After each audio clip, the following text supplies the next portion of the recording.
Приветствую всех и коротко о главном. Сегодня каждый может загадать любого человека, и мы посмотрим, как этот человек настроен в вашу сторону, да, как он к вам расположен. Итак, образ того, чье расположение вас интересует, загадайте каждый своего. Это может быть мужчина, женщина, неважно, любимый, нелюбимый.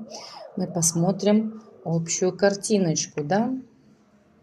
Итак, как к вам относится, как расположен.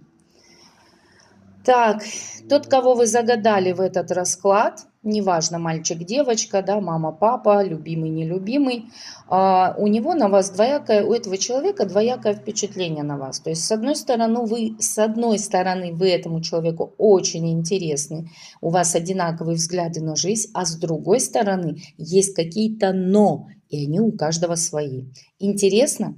Пишите обратную связь.